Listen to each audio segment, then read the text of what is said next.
Welcome to today's Triple Z.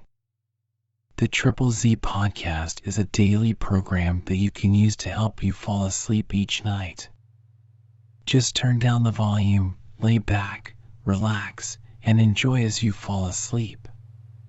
Edmond Moore Hamilton was an American writer of science fiction during the mid-20th century.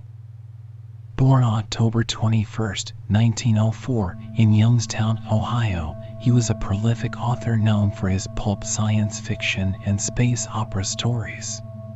Hamilton's professional career as a writer began in the late 1920s.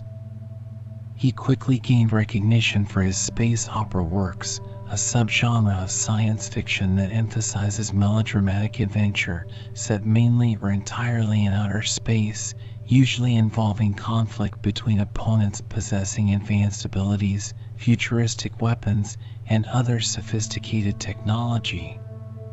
In the 1960s, Hamilton turned to writing for comic books, notably for DC Comics, where he wrote stories for characters like Superman and Batman. If you enjoy our program, please be sure to write us a review on your podcast platform and share us with a friend. You both might sleep just a little better at night. Our website is Triple Z, that's 3zs.media.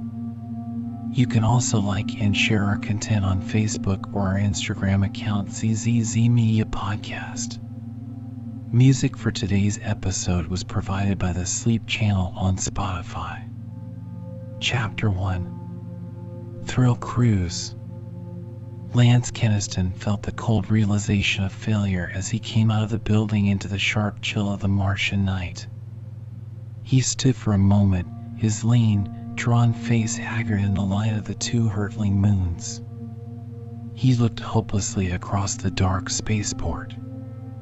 It was a large one, for this ancient town of Syrtis was the main port of Mars. The forked light of the flying moons showed many ships docked on the tarmac, a big liner, several freighters, a small, shining cruiser, and other small craft. And for lack of one of those ships, his hopes were ruined. A squat, brawny figure in shapeless space jacket came to Keniston's side. It was Hulk, or the Jovian, who had been waiting for him. "What luck?" asked the Jovian in a rumbling whisper.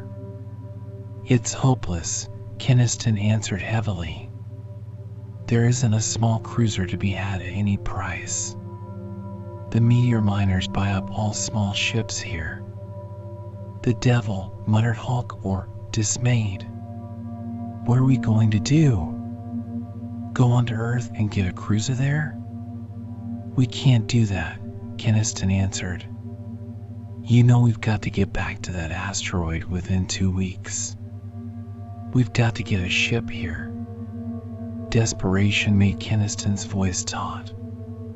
His lean, hard face was bleak with knowledge of disastrous failure.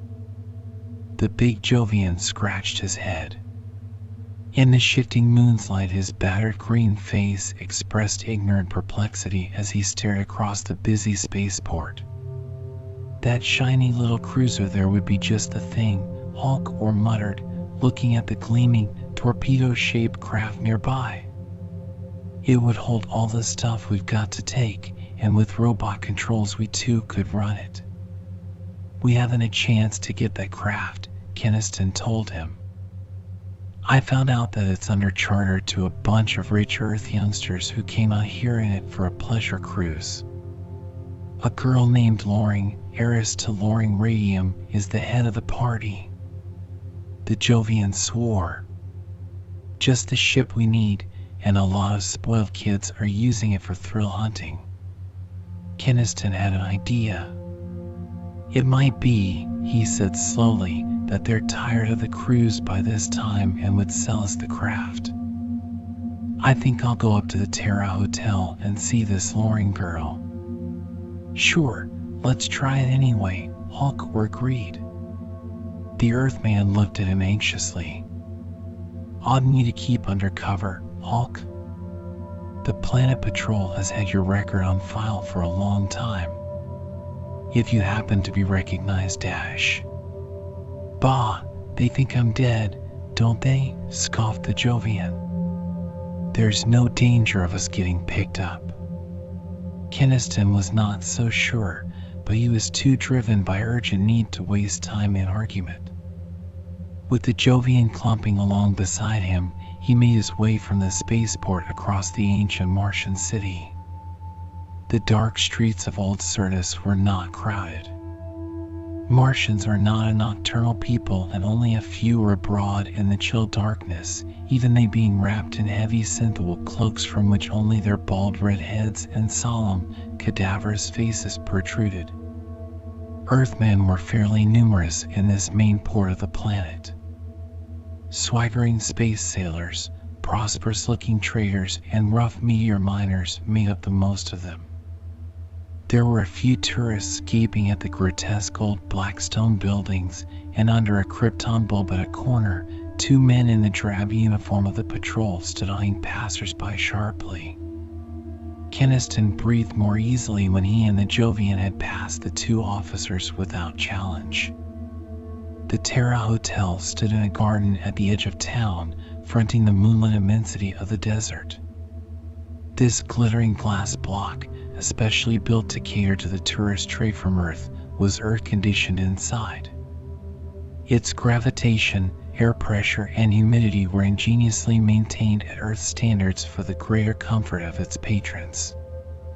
Keniston felt oddly oppressed by the warm, soft air inside the resplendent lobby.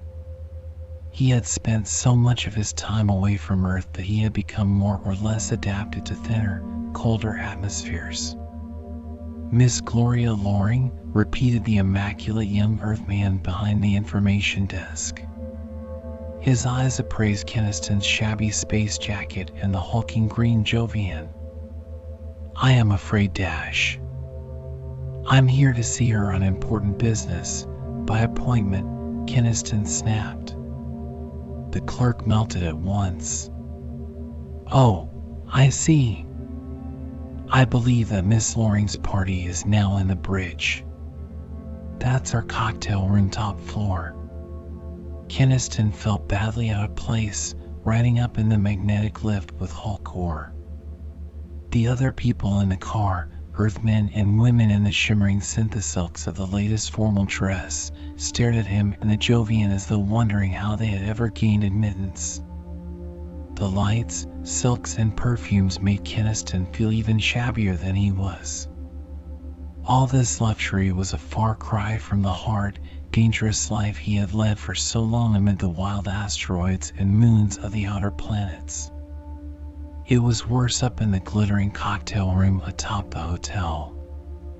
The place had glassite walls and ceiling, and was designed to give an impression of the navigating bridge of a spaceship. The orchestra played behind a phony control board of instruments and rocket controls. Meaningless space charts hung on the walls for decoration. It was just the sort of pretentious sham, Keniston thought contemptuously, to appeal to tourists. Some crowd, muttered Hulk Ore, looking over the tables of richly dressed and jeweled people. His small eyes gleamed. What a place to loot. Shut up, Keniston muttered hastily. He asked a waiter for the Loring party and was conducted to a table in a corner. There were a half-dozen people at the table, most of them young Earthmen and girls. They were drinking pink Martian desert wine, except for one sulky-looking youngster who had stuck to Earth whiskey. One of the girls turned and looked at Keniston with cool, insolently uninterested gaze when the waiter whispered to her politely. I'm Gloria Loring, she drawled. What did you want to see me about? She was dark and slim and surprisingly young. There were almost childish lines to the bare shoulders revealed by her low golden gown. Her thoroughbred grace and beauty were spoiled for Keniston by the bored look in her clear dark eyes and the faintly disdainful droop of her mouth. The chubby, rosy youth beside her goggled in simulated amazement and terror at the battered green Jovian behind Keniston. He set down his glass with a theatrical gesture of horror. "This Martian liquor has got me," he exclaimed. "I can see a little green man." Hulk started wrathfully forward. "Why, that young pup Dash." Keniston hastily restrained him with a gesture. He turned back to the table. Some of the girls were giggling. "Be quiet, Robbie," Gloria Loring was telling the chubby young comedian. She turned her cool gaze back to Keniston. "Well, Miss Loring, I heard down at the spaceport that you are the charterer of that small cruiser, the Sunsprite," Keniston explained. "I need a craft like that very badly. If you would part with her, I'd be glad to pay almost any price for your charter." The girl looked at him in astonishment. "Why in the world should I let you have her cruiser?" Keniston said earnestly, "Your party could travel just as well and a lot more comfortably by liner. And getting a cruiser like that is a life or death business for me right now." "I'm not interested in your business, Mr. Keniston," drawled Gloria Loring. "And I certainly don't propose to alter our plans just to help a stranger out of his difficulties." Keniston flushed from the cool rebuke. He stood there, suddenly feeling a savage dislike for the whole pampered group of them. "Beside that," the girl continued, "we chose the cruiser for this trip because we wanted to get off the beaten track of liner routes and see something new. We're going from here out to Jupiter's moons." Keniston perceived that these bored, spoiled youngsters were out here hunting for new thrills on the interplanetary frontier. His dislike of them increased. A clean-cut, sober-faced young man who seemed older and more serious than the rest of the party was speaking to the heiress. "Unhardened space travelers like us are likely to get hit by gravitation paralysis out in the outer planets, Gloria," he was saying to the heiress. "I don't think we ought to go farther out than Mars." Gloria looked at him mockingly. "If you're scared, Hugh, why did you leave your nice safe office on Earth and come along with us?" The chubby youth called Robbie laughed loudly. "We all know why Hugh Murdoch came along. It's not thrills he wants, it's you, Gloria." They were all ignoring Keniston now.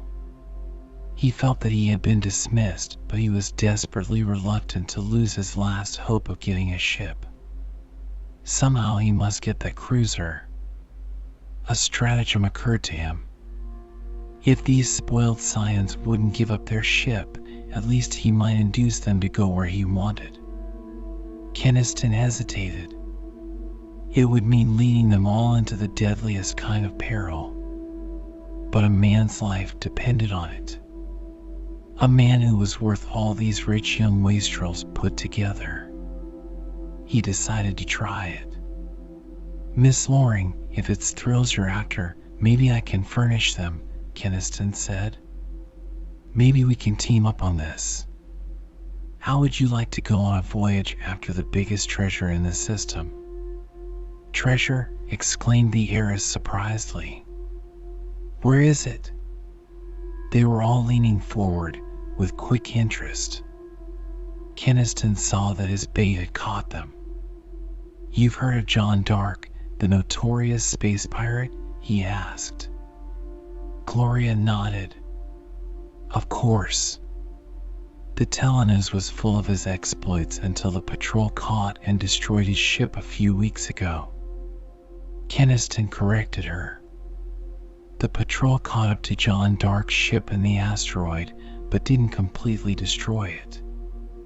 They gunned the pirate craft to a wreck in a running fight. But Dark's wrecked ship drifted into a dangerous zone of meteor swarms where they couldn't follow." "I remember now, that's what the telenews said," conceded the heiress. "But Dark and his crew were undoubtedly killed," they said. "John Dark," Keniston went on, "looted scores of ships during his career. He amassed a hoard of jewels and precious metals, and he kept it right with him in his ship. That treasure's still in that lost wreck. How do you know? Asked Hugh Murdoch bluntly. Because I found the lost wreck of Dark's ship myself, Keniston answered. He hated to lie like this, but knew that he had no choice. He plunged on. I'm a meteor miner by profession. 2 weeks ago, my Jovian partner and I were prospecting in the outer asteroid zone in our little rocket. Our air tanks got low, and to replenish them, we landed on the asteroid Vesta. That's the big asteroid they call the world with 1,000 moons because it's circled by a swarm of hundreds of meteors. It's a weird, jumbled little world inhabited by some very queer forms of life. In landing, my partner and I noticed where some great object had crashed down into the jungle. We discovered it was the wreck of John Dark's ship. The wreck had drifted until it crashed on Vesta, almost completely burying itself in the ground. No one was alive on it, of course. Keniston concluded. We knew Dark's treasure must still be in the buried wreck, but it would take machinery and equipment to dig out the wreck. So we came here to Mars, intending to get a small cruiser loaded with the necessary equipment and go back to Vesta and lift the treasure. Only we haven't been able to get a ship of any kind. He leaned toward the girl. Here's my proposition, Miss Loring. You take us and our equipment to Vesta in your cruiser, and we'll share the treasure with you 50-50. What do you say? The blonde girl beside Gloria uttered a squeal of excitement. Pirate treasure. Gloria, let's do it. What a thrill it would be. The others showed equal excitement. The romance of a treasure hunt in the wild asteroids lured them rather than the possible rewards. We'd certainly be able to take back a wonderful story to Earth if we found John Dark's treasure, admitted Gloria with quick, eager interest. Hugh Murdoch was an exception to the general enthusiasm. He asked Keniston, how do you know the treasure's still in the buried wreck? Because the wreck was still undisturbed, Keniston answered. And because we found these jewels on the body of one of John Dark's crew, who had been flung clear somehow when the wreck crashed. He held out a half-dozen gems he took from his pocket. They were Saturnian moonstones, softly shining white jewels whose brilliance waxed and waned in perfect periodic rhythm. These jewels, Keniston said, must have been that pirate's share of the loot. You can imagine how rich John Dark's own hoard must be. The jewels, worth many thousands, swept away the lingering incredulity of the others as Keniston had known they would. You're sure no one else knows the wreck is there? Gloria asked breathlessly. We kept our find absolutely secret, Keniston told her. But since I can't get a ship any other way, I'm willing to share the hoard with you. If I wait too long, someone else may find the wreck. I accept your proposition, Mr. Keniston, Gloria declared. We'll start for Vesta just as soon as you can get the equipment you'll need loaded on the Sunsprite. Gloria, you're being too hasty, protested Hugh Murdoch. I've heard of this world with 1,000 moons. There are stories of queer, unhuman creatures they call Vestans who infest that asteroid. The danger dash. Gloria impatiently dismissed his objections. Hugh, if you're going to start worrying about dangers again, you better go back to Earth and safety. Murdoch flushed and was silent. Keniston felt a certain sympathy for the young businessman. He knew, if these others did not, just how real was the alien menace of those strange creatures, the Vestans. I'll go right down to the spaceport and see about loading the equipment aboard your cruiser, Keniston told the heiress. You better give me a note to your captain. We ought to be able to start tomorrow. Pirate treasure on unexplored asteroid, exulted the enthusiastic Robbie. Hope for the world with 1,000 moons. Keniston felt guilty when he and Hulk were left the big hotel. These youngsters, he thought, hadn't the faintest idea of the peril into which he was leading them. They were as ignorant as babies of the dark evil and unearthly danger of the interplanetary frontier.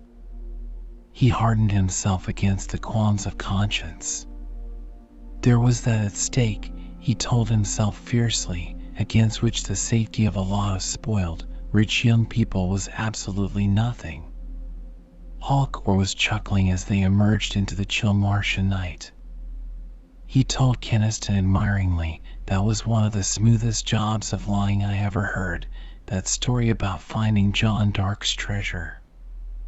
Take it from me, it was slick. The Jovian guffawed loudly as he added, what would their faces be like if they knew that John Dark and his crew are still living? That it was John Dark himself who sent us here. Be quiet, you idiot, ordered Keniston hastily. Do you want the whole patrol to hear you? Chapter 2. Discovered. The sun's bright throbbed steadily through the vast, dangerous wilderness of the asteroidal zone. To the eye, the cruiser moved in a black void starred by creeping crumbs of light. In reality, those bright, crawling specks were booming asteroids or whirling meteor swarms rushing in complicated, unchartable orbits and constantly threatening destruction. For 3 days now, the cruiser had cautiously groped deeper into this most perilous region of the system. Now a bright, tiny disk of white light was shining far ahead like a beckoning beacon. It was the asteroid vest to their goal. Keniston, leaning against the glassite deck wall, somberly eyed the distant asteroid. We'll reach it by tomorrow, he thought. Then what? I suppose John Dark will hold these rich youngsters for ransom. Keniston knew that the pirate leader would instantly see the chance of extorting vast sums by holding this group of wealthy young people as captives. I wish to God I hadn't had to bring them into this, Keniston sweated. But what else could I do? It was the only way I could get back to Vesta with the materials. His mind was going back over the disastrous events since the day 3 weeks before, when the patrol had caught up to John Dark at last. Dark's pirate ship, the Falcon, had been gunned to a helpless wreck. It had, fortunately for the pirates, drifted off into a region of perilous meteor swarms where the patrol cruisers dared not follow. The patrol thought everybody on the pirate ship did anyway, Keniston knew. But John Dark and most of his crew were still alive in the drifting wreck. They had fought the battle wearing space suits, and that had saved them. They had clung grimly to the wreck as it drifted on and on until it finally fell into the feeble gravitational pull of Vesta. Keniston could still remember those tense hours when the wreck had fallen through the satellite swarm of meteors onto the world with 1,000 moons. They had managed to cushion their crash. John Dark, always the most resourceful of men, had managed to jury-rig makeshift rocket tubes that had softened the impact of their fall. But the wrecked Falcon had been marooned there in the weird asteroidal jungle, with the alien, menacing Vestans already gathering around it. The ship would never fly space again until major repairs were made. And they could not be made until quantities of material and equipment were brought. Someone must go for those materials to Mars, the nearest planet. John Dark had superintended construction of a little 2-man rocket from parts of the ship. Keniston and Hulk were to go in it. You must be back with that list of equipment and materials within 2 weeks, Keniston, Dark had emphasized. If we stay cast away here longer than that, either the Vestans will get us or the patrol discover us. The pirate leader had added, the moon jewels I've given you will more than pay for a small cruiser, if you can buy one at Mars. If you can't buy one, get one any way you can, but get back here quickly. Well, Keniston thought grimly, he had got a cruiser in the only way he could. Down in its hold were the barrel plates and spare rocket tubes and new cyclotrons he had loaded aboard at Syrtis. But he was also bringing back to Vesta with him a bunch of thrill-seeking, rich, young people who believed they were going on a romantic treasure hunt. What would they think of him when they discovered how he had betrayed them? "That's Vesta, isn't it?" spoke a girl's eager voice behind him, interrupting his dark thoughts. Keniston turned quickly. It was Gloria Loring, boyish in silken space slacks, her hands thrust into the pockets. There was a naive eagerness in her clear, lovely face as she looked toward the distant asteroid that made her look more like an excited small girl than like the bored, jeweled heiress of that night at Syrtis. "Yes, that's the world with 1,000 moons," Keniston nodded. "We'll reach it by tomorrow. I've just been up on the bridge, telling your Captain Wall's the safest route through the meteor swarms." Her dark eyes studied him curiously. "You've been out here on the frontier a long time, haven't you?" 12 years, he told her. "That's a long time in the outer planets. Most spacemen don't last that long out here, Rex. Accidents or gravitation paralysis gets them." "Gravitation paralysis," she repeated. "I've heard of that as a terrible danger to space travelers. But I don't really know what it is." "It's the most dreaded danger of all out here," Keniston answered. "A paralysis that hits you when you change from very weak to very strong gravities or vice versa, too often. It locks all your muscles rigid by numbing the motor nerves." Gloria shivered. "That sounds ghastly." "It is," Keniston said somberly. "I've seen scores of my friends stricken down by it in the years I've sailed the outer system." "I didn't know you'd been a space sailor all that time," the heiress said wonderingly. "I thought you said you were a meteor miner." Keniston woke up to the fact that he had made a bad slip. He hastily covered up. "You have to be a good bit of a space sailor to be a meteor miner, Miss Loring. You have to cover a lot of territory." He was thankful that they were interrupted at that moment by some of the others who came along the deck in a lively, chattering group. Robbie Boone was the center of the group. That chubby, clownish young man, heir to the Atomic Power Corporation millions, had garbed himself in what he fondly believed to be a typical spaceman's outfit. His jacket and slacks were of black synthesilk, and he wore a big atom pistol. "Hiya, pal," he grinned cherubically at Keniston. "When does this here crate of ours jet down at Vesta?" "If you knew how silly you looked, Robbie," said Gloria devastatingly, trying to dress and talk like an old spaceman. "You're just jealous," Robbie defied. "I look all right, don't I, Keniston?" Keniston's lips twitched. "You'd certainly create a sensation if you walked into the spaceman's rendezvous in Javopolis." Alice Krim, a featherhead little blonde, eyed Keniston admiringly. "You've been to an awful lot of planets, haven't you?" she sighed.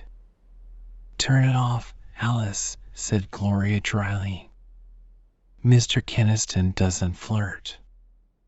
Arthur Lanning, the sulky, handsome youngster who always had a drink in his hand, drawled. "Then you've tried him out, Gloria?" The heiress' dark eyes snapped, but she was spared a reply by the appearance of Mrs. Milsom. That dumpy, fluttery woman, the nominal chaperone of the group, immediately seized upon Keniston as usual. "Mr. Keniston, are you sure this asteroid we're going to is safe?" she asked him for the 100th time. "Is there a good hotel there?" "A good hotel there?"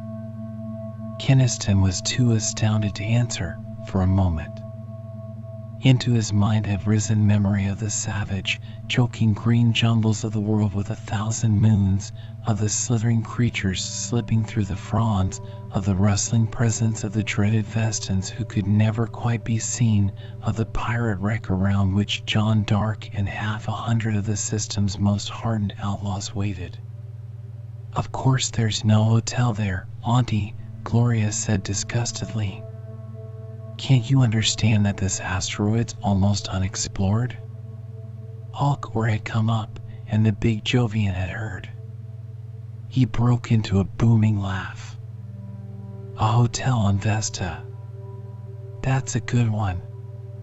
Keniston flashed the big green pirate a warning glance. Robbie Boone was asking him, "Will there be any good hunting there?" "Sure there will," Alcor declared. His small eyes gleamed with secret humor. "You're going to find lots of adventure there, my lad." When Mrs. Milsom had dragged the others away for the usual afternoon game of Dimension Bridge, the Jovian looked after them, chuckling. This crowd of idiots had not to have ever left Earth. What a surprise they're going to get on Vesta. "They're not such a bad bunch, at bottom," Keniston said half-heartedly. "Just a lot of ignorant kids looking for adventure." "Bah, you're falling for the luring girl," scoffed Alcor. "You better keep your mind on John Dark's orders." Keniston made a warning gesture. "Cut it. Here comes Murdoch." Hugh Murdoch came straight along the deck toward them, and his sober, clean-cut young face wore a puzzled look as he halted before them. "Keniston, there's something about this I can't understand," he declared. "Yes? What's that?" returned Keniston guardedly. He was very much on the alert. Murdoch was not a heedless, gullible youngster like the others. He was, Keniston had learned, an already important official in the Loring Radium Company. From the chaffing the others gave Murdoch, it was evident that the young businessman had joined the party only because he was in love with Gloria. There was something likable about the dogged devotion of the sober young man. His very obvious determination to protect Gloria's safety and his intelligence made him dangerous in Keniston's eyes. "I was down in the hold looking over the equipment you loaded," Hugh Murdoch was saying. "You know, the stuff we're to use to dig out the wreck of Dark's ship. And I can't understand it. There's no digging machinery, but simply a lot of cyclotrons, rocket tubes, and spare plates." Keniston smiled to cover the alarm he felt. "Don't worry, Murdoch. I loaded just the equipment we'll need. You'll see when we reach Vesta." Murdoch persisted. "But I still don't see how that stuff is going to help. It's more like ship repair stores than anything else." Keniston lied hastily. "The psychs are for power supply, and the rocket tubes and plates are to build a heavy-duty power hoist to jack the wreck out of the mud. Hulk or I have got that all figured out." Murdoch frowned as though still unconvinced, but dropped the subject. When he had gone off to join the others, Hulk were clear after him. "That fellow's too smart for his own good," muttered the Jovian. "He's suspicious. Maybe I'd better see that he meets with an accident." "No, let him alone," warned Keniston. "If anything happened to him now, the others would want to turn back. And we're almost to Vesta now." But worry remained as a shadow in the back of Keniston's own mind. It still oppressed him hours later when the arbitrary ship's time had brought the night. Sitting down in the luxurious passenger cabin over highballs with the others, he wondered where Hugh Murdoch was. The rest of Gloria's party were all here, listening with fascinated interest to Hulkor's colorful yarns of adventures on the wild asteroids. But Murdoch was missing. Keniston wondered worriedly if the fellow was looking over that equipment in the hold again. A young Earth spaceman, one of the Sunsprite's small crew, came into the cabin and approached Keniston. "Captain Wall's compliments, sir, and would you come up to the bridge? He'd like your advice about the course again." "I'll go with you," Gloria said as Keniston rose. "I like it up in the bridge best of any place on the ship." As they climbed past the little telaudio transmitter room, they saw Hugh Murdoch standing in there by the operator. He smiled at Gloria. "I've been trying to get some messages through to Earth, but it seems we're almost out of range," he said ruefully. "Can't you ever forget business, Hugh?" the girl said exasperatedly. "You're about as adventurous as a fat radium broker of 50. Keniston, however, felt relieved that Murdoch had apparently forgotten about the oddness of the equipment below. His spirits were lighter when they entered the glassite enclosed bridge. Captain Walls turned from where he stood beside Bray, the chief pilot. The plump, cheerful master touched his cap to Gloria Loring. "Sorry to bother you again, Mr. Keniston," he apologized. "But we're getting pretty near Vesta, and you know this devilish region of space better than I do. The charts are so vague they're useless." Keniston glanced at the instrument panel with a practiced eye and then squinted at the void ahead.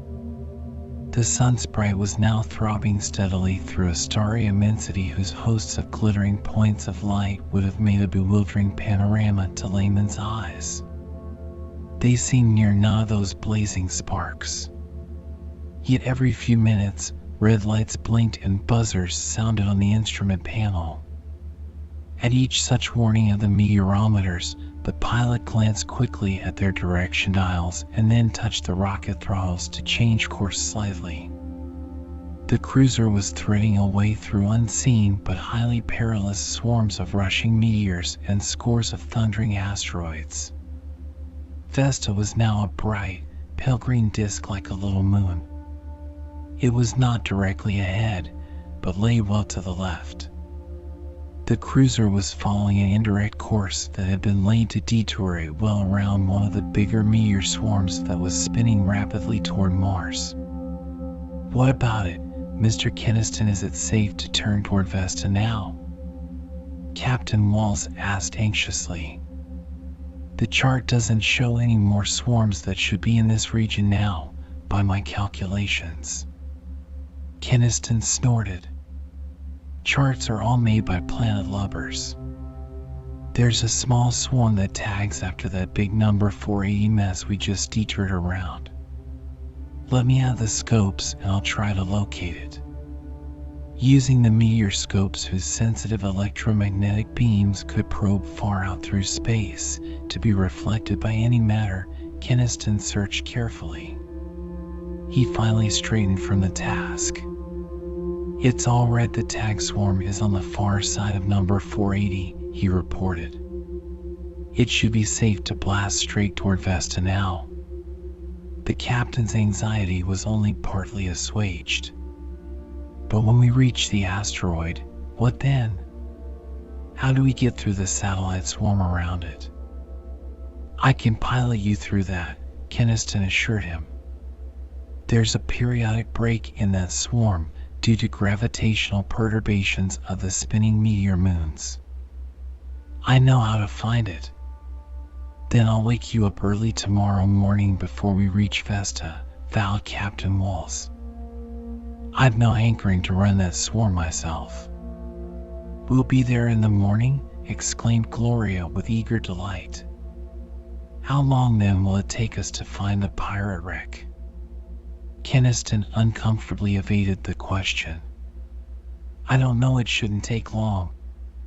We can land in the jungle near the wreck. His feeling of guilt was increased by her enthusiastic excitement. If she and the others only knew what the moral was to bring them. He did not feel like facing the rest of them now, and lingered on the dark deck when they went back down from the bridge. Gloria remained beside him instead of going onto the cabin. She stood, with the starlight from the transparent deck wall falling upon her youthful face as she looked up at him. You are a moody creature, you know, she told Keniston lightly. Sometimes you're almost human, then you get all dark and grim again. Keniston grinned despite himself. Her voice came in mock surprise. Why, it can actually smile. I can't believe my eyes. Her clear young face was provocatively close, the faint perfume of her dark hair in his nostrils. He knew that she was deliberately flirting with him, perhaps mostly out of curiosity. She expected him to kiss her, he knew. Damn it, he would kiss her. He did so, half ironically. But the ironic amusement faded out of his mind somehow at the oddly shy contact of her soft lips. Why, you're just a kid, he muttered. A little kid masquerading as a bored, sophisticated young lady. Gloria stiffened with anger. Don't be silly. I've kissed men before. I just wanted to find out what you were really like. Well, what did you find out? Her voice softened. I found out that you're not as grim as you look. I think you're just lonely. The truth of that made Keniston wince. Yes, he was lonely enough, he thought somberly. All his old space mates, passing one by one. Don't you have anyone? Gloria was asking him wonderingly. No family, except my kid brother Ricky, he answered heavily. And most of my old space partners are either dead or else worse, lying in the grip of gravitation paralysis.